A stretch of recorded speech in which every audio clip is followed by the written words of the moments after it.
Christopher Morel, big home run last night. Cubs looking for a giant sweep. Can they get it? Well, we're going to talk about that. Thanks for being here on the Cubs baseball channel.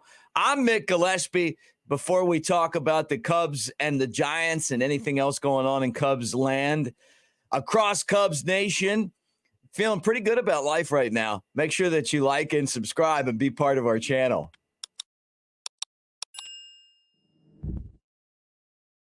All right, so last night's game, how crazy was that, right? Cubs, Giants back and forth. Giants took the lead.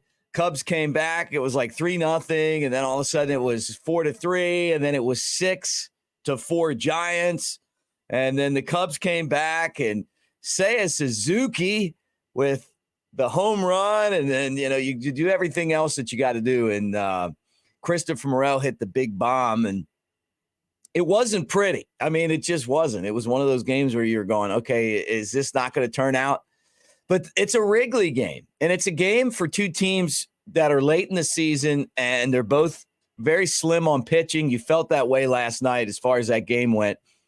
But the home run by Morel, the 3-run homer, put it out of reach, and a great win for the Cubs. I mean, every win is a great win, but when you can fall behind and come back twice against a team that's in the mix like the Giants and a game that means a lot like that one,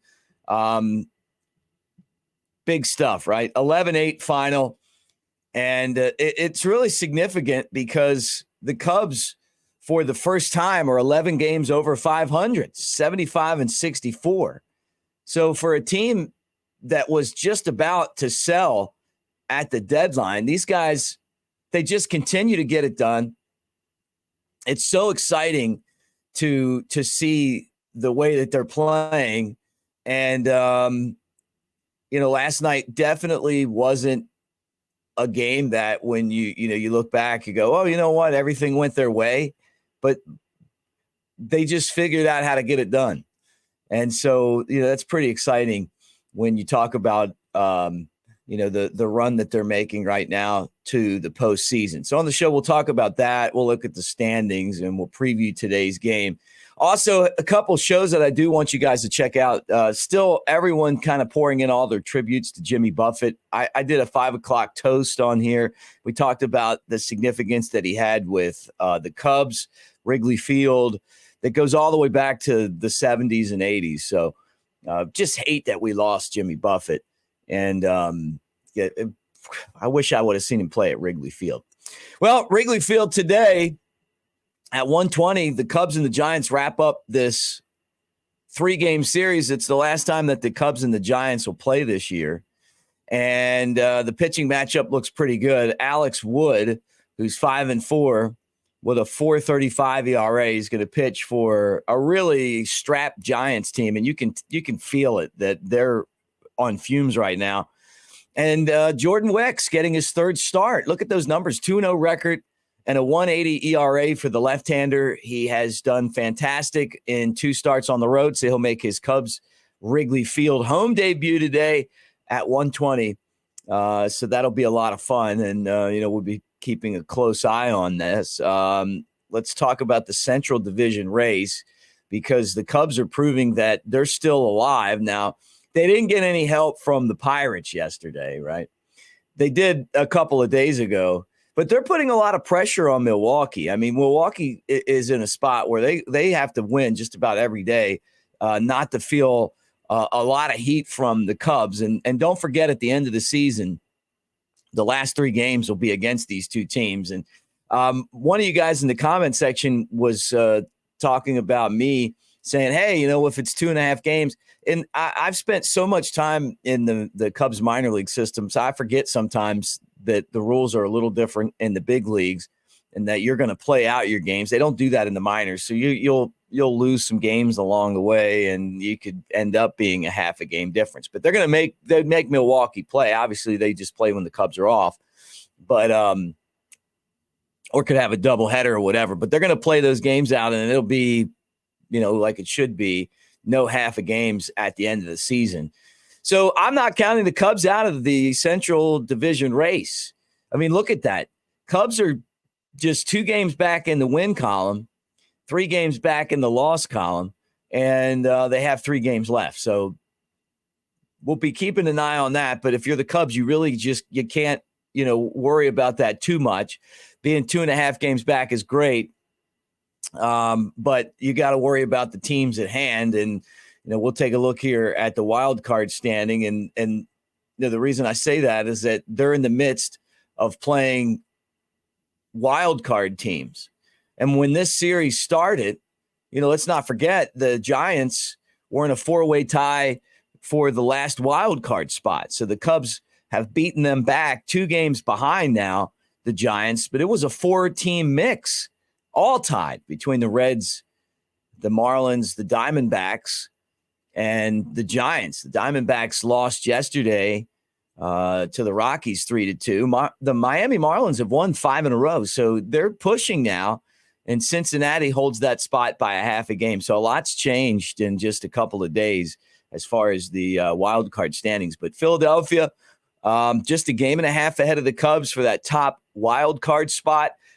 You just want to get in. Obviously, you'd love to win the division. If you can't do that, making the playoffs is, the goal of every team. So pretty exciting as the Cubs played today. Hey, how about this stat? Yesterday, Seiya Suzuki with another home run and another big game. Since those 2 games that he was, benched or taken out or whatever, however they're going to sell that, August the 9th, got back in the lineup. The guy's hitting .355. He's got 10 doubles, 7 home runs, and 17 runs batted in. And a lot of those have been really big runs. He's always done a nice job defensively in the outfield for the Cubs and runs the base as well and plays with a lot of energy and enthusiasm. He's a fun guy to watch. And he's just on fire right now. And he's added that spark, where Dansby Swanson really hasn't done a lot with the bat lately. And I'm guessing that if this team wasn't in a pennant race, maybe he'd get some days off. He's probably tired, right? Cody Bellinger back in the outfield yesterday, but he's, as David Ross said, dealing with some bumps and bruises. But it's just right now is go time. I mean, you just don't have the opportunity to sit guys, because if you do, your team might lose a game. And if you lose a game, you might not make the playoffs. And so that's kind of where these guys are. They've kind of notched it up to another gear. And it's been just really refreshing. It's been refreshing on top of everything else just to see this team give it all. I mean, it's that, and that's all you can say it is. I mean, they're out there just really playing great baseball right now. And Cody Bellinger, Dansby Swanson, and now Seiya Suzuki leading the team, but getting some contributions from other players as well. All right, well, let's look at the schedule right here, and then we're going to wrap things up today. I'm going to give you the full screen of this. So Cubs today with an opportunity to sweep the Giants, which would be fantastic, right? I mean, because you just don't get opportunities at a lot of sweeps. Then this weekend, really a long weekend, starting on Thursday night, the Diamondbacks come to town Thursday night, and then 3 straight day games. And then the Cubs head to Colorado and Arizona as we get towards the middle of the month and see how the schedule plays out. So a lot of baseball still left to be played, but good start to this homestand, which I said was the most important homestand of the year with back-to-back wins. We'll see what Jordan Wicks gives the Cubs today. A couple things, comment section. Really appreciate all you guys commenting. Let me know what you think about Seiya Suzuki. Are you happy with his performance? I mean, you have to be, right? The way that he's turned things around.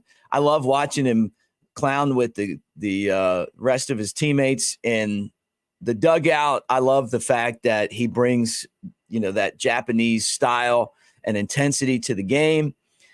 I last night when he hit the home run off the side armor, I'm thinking, like, in Japan, they throw so many breaking balls, and there's so many guys that do that, and we just don't see it as much in the major leagues. But Seiya scoots up in the plate. And just perfect swing on that pitch for the home run. And when he hit that home run, I'm like, these guys are just so locked in right now. Make sure you check out the 11th episode of the MLB Baseball Scout podcast. It's one of the reasons I started this channel. Former Cubs scouting director Tim Wilkin and I talk about a bunch of different topics. We talked about some of the Cubs pitching prospects, including Jordan Wicks, who's going to start today, some of the rule changes in baseball, and what we like and maybe what could be coming in the future. And it's for us, it's a short episode. I mean, normally we'll talk for an hour, but we did a little less than that this week, and that's available on the channel. If you see the thumbnail, it's got a candle with Wick's head on there. All right, that's it for today. Again, I'm Mick Gillespie. Appreciate all you guys hanging out with us. Subscribe to the Cubs baseball channel here on YouTube, and we'll be watching. Go Cubs. Let's hope that this magic continues at Wrigley today at 1:20.